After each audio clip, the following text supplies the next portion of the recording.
जो cell over activity कर रही हैं उनको कम करती है, जो अंडर एक्टिविटी कर रही हैं उनको एक्टिवेट करती है। It balances the body cells, bio electric and biochemical function. और जब उनका फंक्शन बैलेंस हो जाता है, जो बॉडी की सेल्स हैं वो नॉर्मल काम करने लग जाती हैं।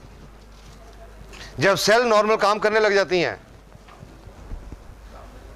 स्कैनिंग होकर सेल ढूंढ ली गई, उसके अंदर जो टॉक्सिन्स है, हार्मफुल मटेरियल्स, केमिकल्स, वो साफ कर दिए गए, सेल की फंक्शनिंग बैलेंस हो गई, सेल नॉर्मल हो गई, नॉर्मल फंक्शन करना शुरू कर दिया।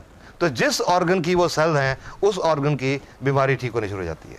चाहे वो लिवर की सेल हैं, चाहे वो दिल की सेल हैं, चाहे गुर्दे की हैं, चाहे पेट की हैं, चाहे आंख की हैं, चाहे चमड़ी की हैं, उस अंग की बीमारी ठीक होनी शुरू हो जाती है। चौथा काम शुरू होता है building phase, reconstruction of the damage cells. जब सेल ने नॉर्मल काम करना शुरू कर दिया तो सेल्फ रिपेयर स्टार्ट होती है, सेल अपने आप को रिपेयर करना शुरू करती है, रिकंस्ट्रक्शन। और उसके बाद रीजेनरेशन। जो सेल्स हमारे शरीर में सोई पड़ी हैं, सुस्त पड़ी हैं, not working up to the mark, उनको गैनोडर्मा एक्टिवेट करती है, रीजेनरेट करती है, पुनरुत्पत्ति करती है। और ये जब 5 प्रोसेस पूरी हो जाती हैं, 100% हमारे शरीर की सेल नॉर्मल हो जाती हैं, जो नेचुरल वे में काम करने लग जाती हैं। और जब 100% नॉर्मल हो जाती हैं, काम करने लग जाती हैं, तो हमारे शरीर का सोया हुआ डॉक्टर जाग पड़ता है। Immune system becomes functional, fully functional. और जब वो इम्यून सिस्टम फंक्शनल होता है, सोया हुआ डॉक्टर जाग जाता है और वो अंदर का डॉक्टर बीमारियां ठीक करता है। Because human body is the best doctor in the world. Ganoderma किसी बीमारी को ठीक नहीं करती, ये किसी बीमारी की दवाई नहीं है, ये तो हमारे अंदर के सोए हुए डॉक्टर को जगाने का एक टॉनिक है। It is a health tonic, not a medicine. हमारे शरीर के बिगड़े हुए सिस्टम को ठीक करती है, बीमारियां अपने आप ठीक हो जाती हैं। हर चीज का एक रेंज है। स्कैनिंग 1 दिन से लेकर 30 दिन तक, कितना टाइम लगेगा डिपेंड करेगा कितनी सेल खराब है। डिटॉक्सिफिकेशन 1 सप्ताह से 30 सप्ताह, टॉक्सिन लोड कितना बॉडी में, बैलेंस करने को 1 महीने से 12 महीने, डिपेंड करेगा बैलेंस कितना बिगड़ा हुआ है। रिकंस्ट्रक्शन 6 महीने से 24 महीने, पुनर्निर्माण 6 महीने से 24 महीने। I'll give you a layman's example, probably you will understand. बारिश आती है, जब कोई कच्ची दीवार है, दीवार गिर जाती है। अगर दीवार का सिर्फ 2 फुट का हिस्सा गिरा तो उसको दोबारा बनाने में शायद 2-3 घंटे लगेंगे। पर अगर बारिश ज्यादा पूरी दीवार गिर गई तो बनाने में ज्यादा टाइम लगेगा, पुनर्निर्माण ज्यादा टाइम लगेगा। 6 महीने से 24 महीने तक डिपेंड करता है रिकंस्ट्रक्शन कितनी करने की जरूरत है, पुनर्निर्माण कितना करने की जरूरत है। एंड रीजेनरेशन 1 साल से 3 साल तक कि हमारा सिस्टम शरीर का कितना बिगड़ा हुआ है, उसको बैलेंस करने में गैनोडर्मा को कितना टाइम लगेगा। किसी पेशेंट के लिए गैनोडर्मा की ट्रीटमेंट का कोई फिक्स पीरियड नहीं होता। हम किसी को ये नहीं बता सकते कि आपको दमा है, आपको 6 महीने लगेंगे, आपको हार्ट प्रॉब्लम है, आपको 8 महीने लगेंगे, आपको शुगर है, आपको साल लगेगा, किसी को नहीं बता सकते। हर एक बॉडी अलग अलग तरीके से काम करता है। एक दमे का मरीज 18 दिन में ठीक हो गया था, 22 साल से दमा था, 18 दिन में पूरा ठीक हो गया था, मैं हैरान हो गया देख के। और एक और दमे की पेशेंट आई थी मेरे पास, 4 साल से दमा था, उनको 7 महीने लगे थे। बॉडी कैसे रिस्पॉन्ड करता है, हर चीज के प्रति हमारे शरीर का रिस्पॉन्स क्या है, उस पर डिपेंड करेगा कि टाइम कितना लगता है। एवरेज जो पीरियड है ज्यादातर बीमारियों का, आप 3 साल का जो एक्सपीरियंस है, 6-7 हजार जो पेशेंट देख चुका हूं, मेरा जो एक्सपीरियंस है, ज्यादातर बीमारियों के लिए 6 महीने से 12 महीने का टाइम लगता है। ज्यादातर 60 to 70% 6 महीने से 12 महीने में ठीक हो जाती है। किसी को ज्यादा भी लगता है, किसी को कम भी लगता है। ये मैं आपको इसका एक क्लासिकल एग्जांपल है, I will just tell you. ये डीएक्सन की मैगजीन आती है। हर आदमी जब डीएक्सन को ज्वाइन करता है, उसका फॉर्म भरा जाता है, एक उसको बैग मिलता है, बैग के अंदर एक फॉर्म होता है जिसको बोलते हैं testimonial form. DXN is so confident अपनी प्रोडक्ट के बारे में, इनको यकीन है ठीक हो जाएंगे, तो वो टेस्टिमोनियल फॉर्म है कि जब आप ठीक हो जाएं, आप ये फॉर्म भर के भेजिएगा कि आपका नाम क्या है, उम्र कितनी है, एड्रेस क्या है, आपको क्या तकलीफ थी, कब गैनोडर्मा खानी शुरू की, क्या डोज खाई, अब कैसे हैं।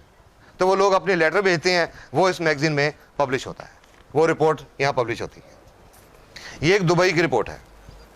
ये औरत को 30 साल से शुगर की बीमारी थी, इंसुलिन के टीके लगते थे। 7वें महीने में जाके शुगर का लेवल कम आना शुरू हुआ और 16 महीने के बाद शुगर ठीक हो गई, इंसुलिन के टीके लगने बंद हो गए।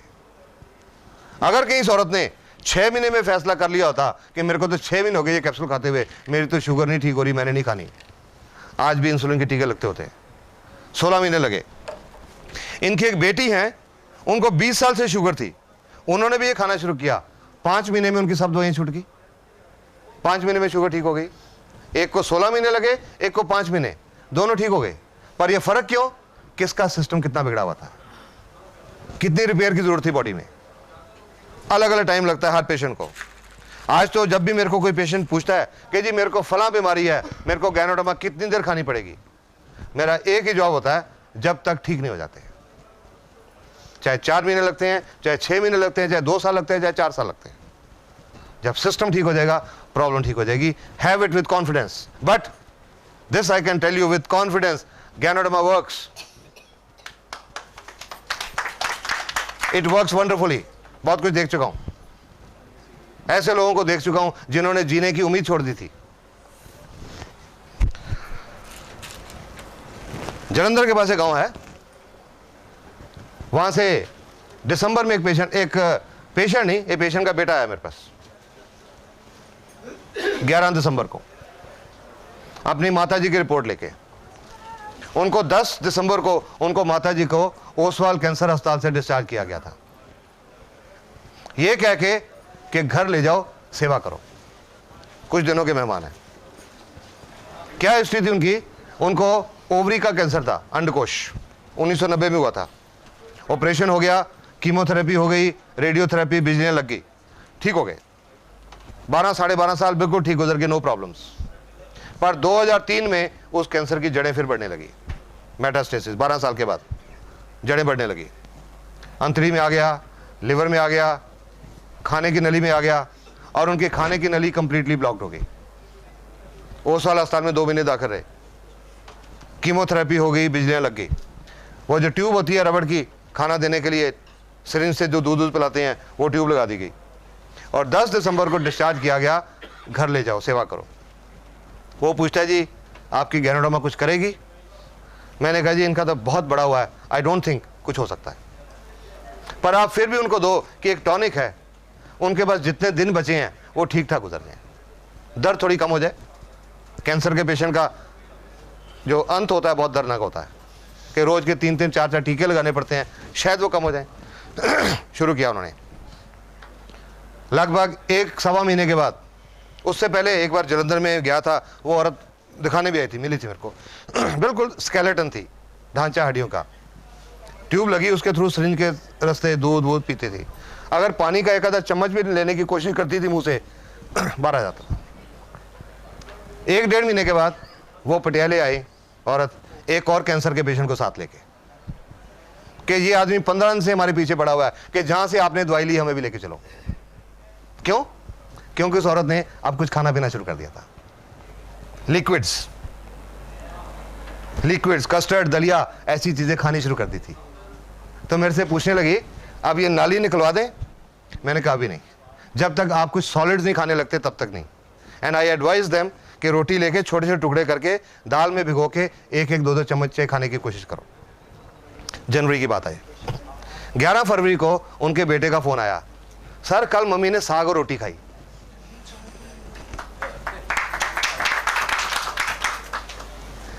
इंसिडेंटली मुझे 13 फरवरी को जलंधर जाना था एक शादी अटेंड करने। I felt so happy. मैंने उसको कहा अपने गांव का रास्ता बताओ, मैं तुम्हारे गांव में आना चाहता हूं। और उनके गांव में गया। उस औरत की एक सिस्टर कनाडा से आई थी लास्ट टाइम उनको मिलने के लिए। उनकी एक ननद न्यूयॉर्क से आई थी उनको लास्ट टाइम मिलने के लिए। और अब वो देख रहे हैं अब तो गुरपाल कौर शहर में घूम रही हैं। उन्होंने उस गुरुद्वारे में एक अखंड पाठ कराया। 27 फरवरी को बुलाया गया मेरे को, और जो रिस्पेक्ट मिली वो पहले 30 साल के मेडिकल करियर में नहीं मिली थी। Just because of this service की वजह से। वही आदमी हूँ, वही डॉक्टर हूँ जो आज से 3-3.25 साल पहले था, वही MBBS डॉक्टर। फर्क क्या है, आज ये गैनोडर्मा की साथ में जुड़ गई और इसको अच्छी तरह समझा, लोगों को बताया। वो मैंने सिर्फ वही किया और कुछ नहीं किया। किसी के घर में दरवाजा खटका के ये देने नहीं गया, भाई तुमको शुगर है ये लो, तुमके गुर्दे फेल हैं ये लो, किसी को देने नहीं गया, इंफॉर्मेशन देता रहा, जिसको अच्छा लगा अपनाया, विश्वास किया अपनाया, और कई लोगों की जिंदगी बदलती चली गई। जलंधर में एक और आदमी है, उनको सितंबर 2002 में ओसवाल कैंसर अस्पताल ने बोला था 2-3 महीने के मेहमान, और आज 2.5 साल हो चुके हैं, वो कैप्टन राजेंद्र सिंह एक हेल्दी लाइफ जी रहे हैं, no cancer now. Repeatedly Oswal अस्पताल उनको रिपोर्ट दे चुका है आपके अंदर कैंसर नहीं है, and he is living a healthy life. दिसंबर में राजीव गांधी कैंसर अस्पताल से एक पेशेंट को डिस्चार्ज किया गया, पटियाला में रहते हैं वो, ब्रेन ट्यूमर।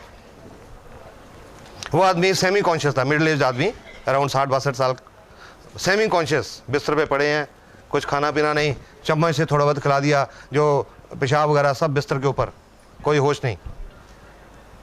उनके बेटों को बताया भगवान का नाम लेके ट्राई करो, और आज वो आदमी सुबह शाम मंदिर जाते हैं। राजीव गांधी कैंसर अस्पताल बोला था कुछ दिनों के मेहमान हैं, अभी 3.5 महीने हो चुके हैं, वो मंदिर जाते हैं और घर के सारे काम करते हैं। This is what ganoderma is doing. You got to understand it, you got to understand ganoderma. जब ये सारा फेज पूरा हो जाएगा, बीमारियां अंदर अपने आप ठीक हो जाएंगी। You don't have to bother कि मेरे को फलानी बीमारी है, गैनोडर्मा को काम करने दो, ये ढूंढेगी सब कुछ जाके, इट विल क्लियर एवरीथिंग। ये जो मैं आपको एलमेंट रिफ्लेक्शन बता रहा था, लिवर की प्रॉब्लम है तो लाल आंखें होती हैं, गुर्दे की कोई प्रॉब्लम है तो ब्लॉक टीयर होते हैं, फेफड़े की कोई प्रॉब्लम है तो बलगम आती है या उल्टी आती है, कोई ब्लड सर्कुलेशन की कोई प्रॉब्लम है,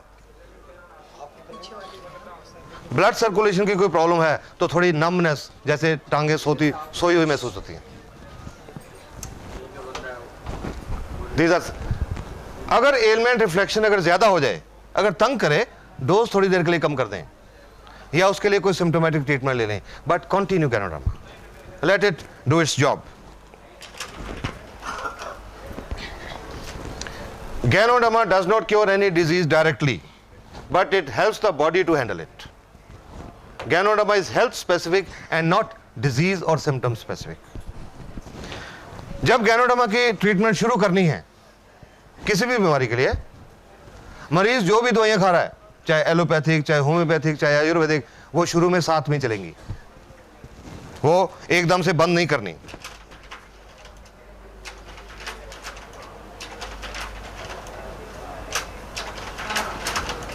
वो एकदम से बंद नहीं करनी। जब स्कैनिंग हो जाएगी, जब डिटॉक्सिफिकेशन हो जाएगी, जब सेल्स बैलेंस हो जाएंगी, बीमारी की जड़ ठीक हो जाएगी, तब बीमारी ठीक होने लगेगी, उस समय वो दवाइयां बंद होनी शुरू होंगी।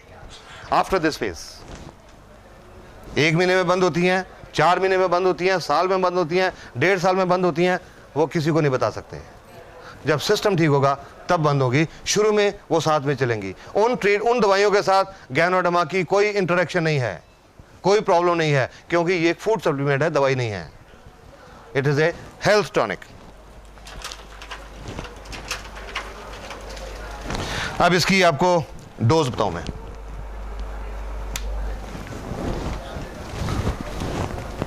डोज तो जनरली दवाइयों की होती है, गैनो तो दवाई नहीं है तो इसकी डोज नहीं होती, बट फिर भी हम लोगों को डोज बताते हैं। क्यों? कि अगर किसी का इम्यून सिस्टम कम डिस्टर्ब्ड है तो कम डोज पे आराम आ जाएगा, अगर ज्यादा डिस्टर्ब्ड है, ज्यादा प्रॉब्लम है, तो ज्यादा टाइम लगेगा, ज्यादा डोज लेनी पड़ेगी और ज्यादा टाइम लगेगा। इम्यून सिस्टम कितना डिस्टर्ब्ड है, इसको मेजर करने का कोई दुनिया में आज तक पैमाना नहीं बना। हमको नहीं पता कि किसका सिस्टम कितना डिस्टर्ब्ड है, सो हर एक को हम एक कम से कम डोज से स्टार्ट करते हैं। 1 कैप्सूल RG और 1 कैप्सूल GL, इन दोनों को मिला के बोलते हैं 1 पेयर, 1 पेयर। 1 कैप्सूल दोनों शीशे में से, 1 RG 1 GL, 1 pair. Morning, afternoon, night, सुबह दोपहर शाम। पहले हफ्ते 1 पेयर सुबह के टाइम, दोपहर को नहीं, रात को नहीं। 1 पेयर सुबह के टाइम, प्रेफरेबली खाना खाने से पहले। खाना खाने से आधा घंटा पौना घंटा पहले प्रेफरेबली।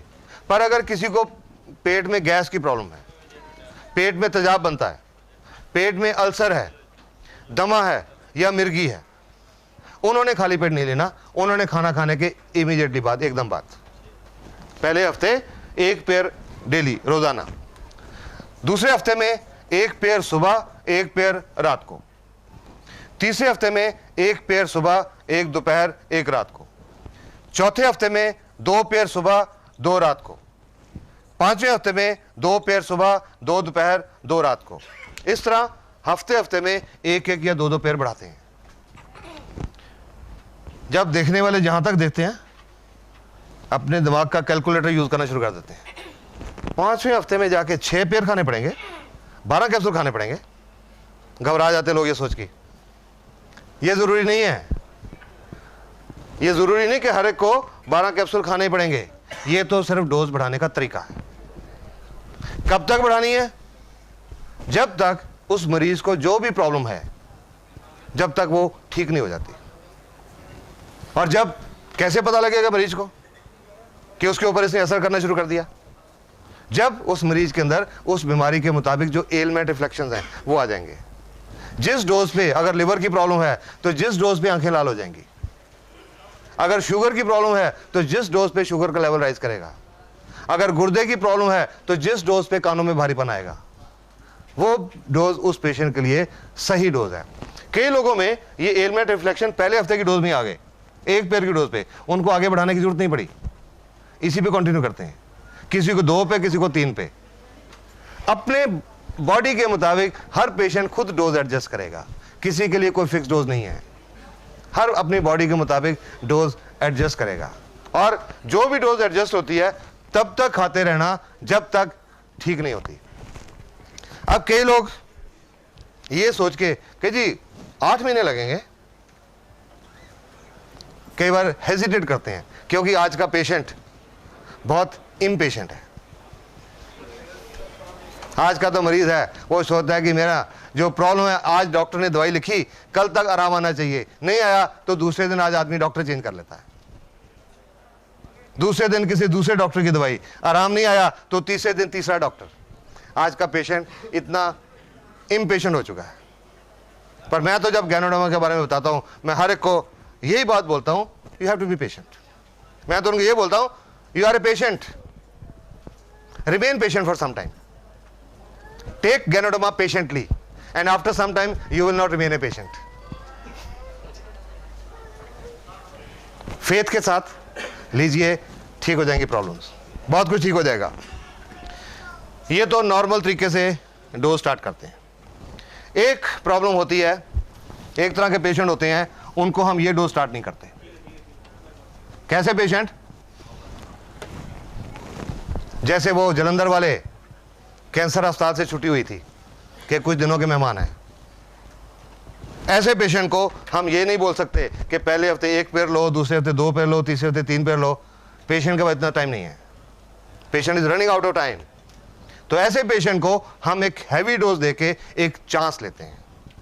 ये नहीं बोलते अरे वो ओसाल वाले या राजीव गांधी वाले वो क्या करें, उनको क्या पता, आप हमारी ये खाओ ठीक हो जाओगे। No, I just tell them take a chance, ताकि जितना टाइम बचा है वो ठीक ठाक गुजर जाए।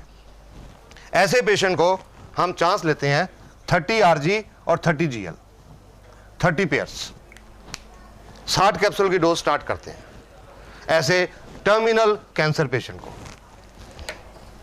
30 कैप्सूल ये, 30 कैप्सूल ये।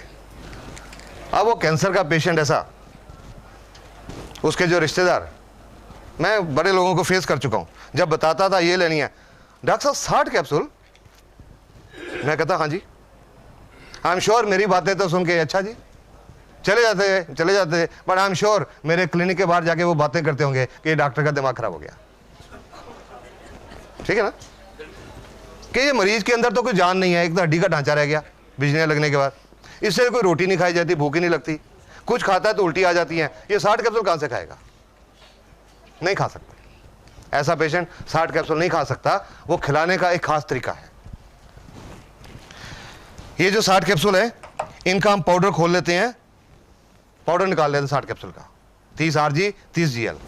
और एक ऐसी मिनरल वाटर की बोतल, उसमें आधा लीटर पानी, थोड़ा गर्म पानी, गुनगुना पानी, ये लेके ये जो 60 कैप्सूल का पाउडर है ये उसके अंदर डाल देते हैं। ढक्कन को अच्छी तरह बंद करके उस बोतल को जोर जोर से ऐसे शेक करते हैं, अप एंड डाउन डायरेक्शन, कम से कम 100 दफा, कम से कम 100 बार। इसको बोलते हैं पोटेंटाइज करना। ये एक होम्योपैथिक प्रिंसिपल है, पोटेंटाइज करना। और 100 दफा शेक करके जो आधा लीटर सस्पेंशन तैयार हो गई, वो उस कैंसर के मरीज को हर 5-10 मिनट में 1-1, 2-2 चम्मच करके पिला देते हैं और 1.5-2 घंटे में ये पूरा खत्म कर देते हैं। इसको बोलते हैं डाइट थेरेपी। डाइट थेरेपी हर रोज उस कैंसर के पेशेंट को हम ये डाइट थेरेपी देते हैं, 60 कैप्सूल की डोज, महीना 1.5 महीना। और जिस पेशेंट को कैंसर अस्पताल ने बोला कुछ दिनों के मेहमान हैं और उनका महीना 1.5 महीना गुजर गया, कंडीशन थोड़ी स्टेबल होगी, बेटर होगी, उसके बाद डोज रिड्यूस करते हैं, फिर कम करते हैं, पर शुरू इस तरीके से करते हैं। और वो जो मैं कैप्टन राजेंद्र सिंह की और वो उनकी बात कर रहा हूँ, जलंधर वालों की, ये डोज उनको स्टार्ट कराई थी, ये कह के भगवान का नाम लो, जस्ट टेक ए चांस कि जितना टाइम बचा ठीक ठाक गुजर जाए। और आज इस डोज से बहुत सारे लोग कैंसर फ्री हो चुके हैं। लेकिन कोई झूठा दावा नहीं करता मैं ना डीएक्सन कंपनी कि इससे हर कैंसर ठीक हो गया, नहीं, हर कोई नहीं ठीक हुआ। कुछ ऐसे भी थे टर्मिनल पेशेंट जो नहीं बचे, लेकिन उसके बावजूद उनके रिश्तेदारों ने आके थैंक्स किया कि जितना टाइम वो जिए ठीक ठाक जिए। जो पहले दर्द होती थी अब वो दर्द नहीं होती थी, टीका नहीं लगाना पड़ता था। पहले खाना नहीं खा सकते थे, अब खाना खाते थे, चलते फिरते रहे। गैनो डब्बा ने बहुत अच्छा काम किया। ये डाइट थेरेपी ऐसे कैंसर के लोगों के लिए। एक और चीज होती है जिसमें डाइट थेरेपी काम करती है। कोई इंसान बहुत हेल्दी है, 130 किलो को हेल्दी कहेंगे क्या? लोग कहते हैं जी वो मेरी फलानी एक मामी है वो बहुत हेल्दी है, हेल्दी नहीं कहेंगे इसको, बहुत अनहेल्दी है। 125-30 किलो का वजन है। तो जो लोग जल्दी वेट लूज करना चाहते हैं उनको भी डाइट थेरेपी रिकमेंड करते हैं। ये एक पेशेंट की रिपोर्ट है, ये मलेशिया की रिपोर्ट है। ये आप इस आदमी को देखिए, इसका पेट देखिए, इनका वजन था 86.5 किलो, 86.5, और इनकी वेस्ट थी 42 इंचेस। इन्होंने ये डाइट थेरेपी शुरू की और साथ में बोलते हैं कि मैंने दोपहर को हल्का खाना खाया, सुबह शाम सिर्फ फल फ्रूट खाए, पाइनएप्पल, पियर, एप्पल, गुआवा और वाटरमेलन, सिर्फ फल फ्रूट सुबह शाम, और साथ में थोड़ी एक्सरसाइज की। 21 दिन के बाद 13.5 किलो वजन घटा इन 21 डेज, और कमर 42 से 37 inch. Diet therapy. Diet therapy एक और किस्म के लोगों के लिए भी, कोई गठिए का पेशेंट जिसको ये पता लगेगा दर्द बढ़ेगा, अरे नहीं मैं नहीं लूंगा कि दर्द बढ़ जाएगा, उनको डाइट थेरेपी शुरू कराते हैं, क्योंकि इसमें एलमेंट रिफ्लेक्शन कम आते हैं या नहीं आते। ऐसे लोगों को भी डाइट थेरेपी शुरू करते हैं।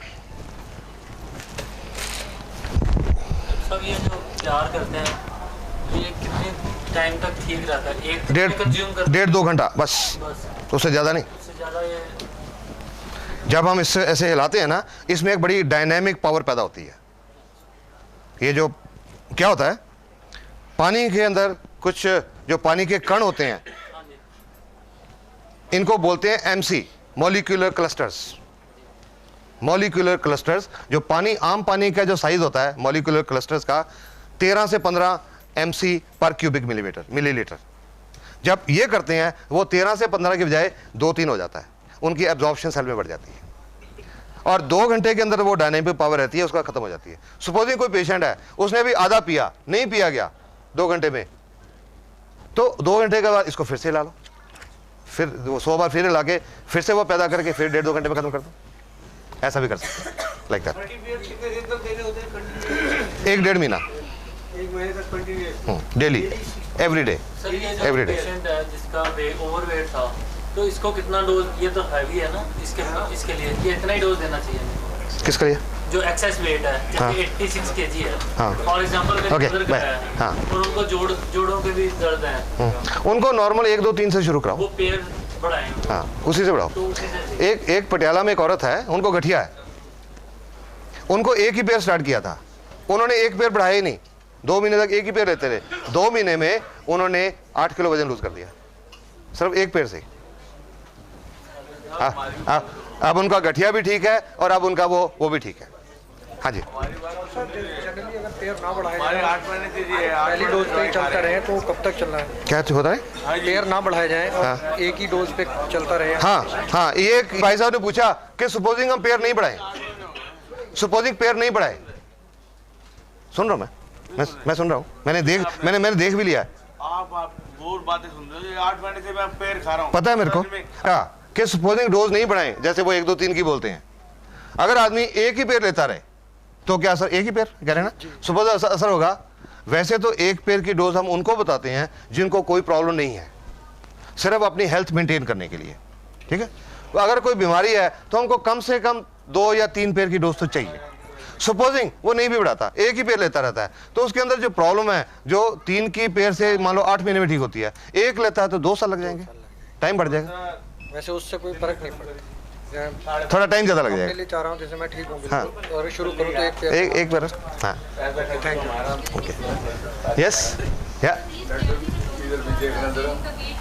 For gaining same way go up to 3 pairs.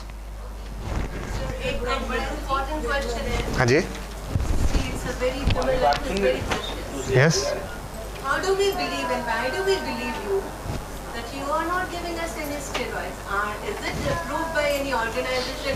Since you say that you got so many examples, has it been approved by WHO or anybody before we all start going ahead? Thank you, sir. Yeah. Thank you. No, it's a very valid question. It's a very valid question, and this question must be answered.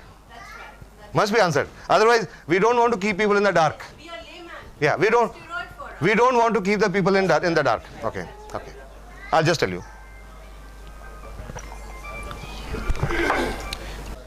Dr. Lim approached the US government to open DXN in USA, but उन्होंने refuse कर दिया। US government ने refuse कर दिया क्योंकि वो हर खाने की चीज के बारे में, दवाई के बारे में बहुत स्ट्रिक्ट है। Their standards are very strict.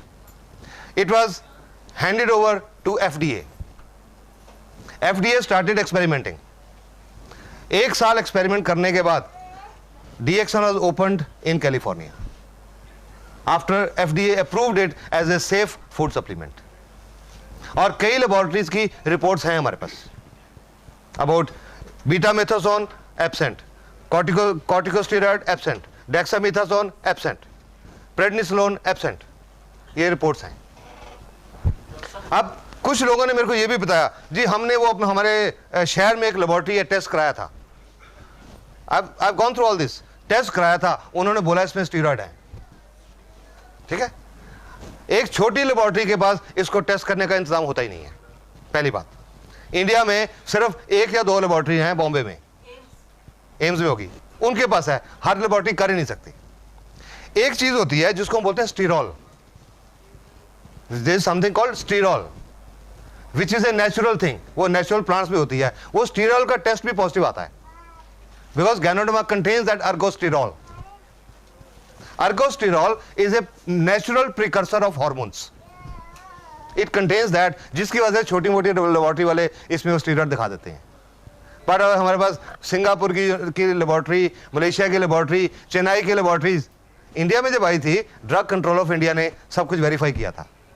Then DXN was allowed to come in India and 1993 1993 में DXN कंपनी मलेशिया में शुरू हुई और आज दुनिया के 53 कंट्रीज में चल रही है।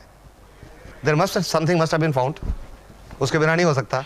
और अगर USA जैसे कंट्री में खुली, कनाडा में खुली, ऑस्ट्रेलिया में खुली, I don't think they will allow it without verifying.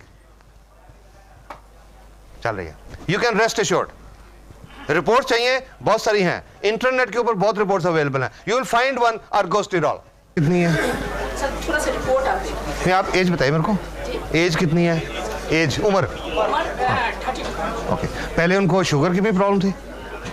Problem उसको एक बार 3-4 साल का था तो फिटनेस का प्रॉब्लम था, तो काफ़ी लंबा इलाज चला था उसका। Doctor Das please we are answering the questions now. ये क्वेश्चन हो सकता है और भी किसी के काम आएंगे।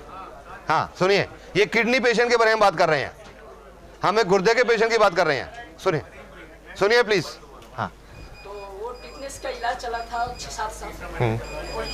डॉक्टर दास गुप्ता जो है वो बहुत अच्छे डॉक्टर थे, वो तो चले गए, उसका इलाज भी सही हुआ और ठीक भी हो गया।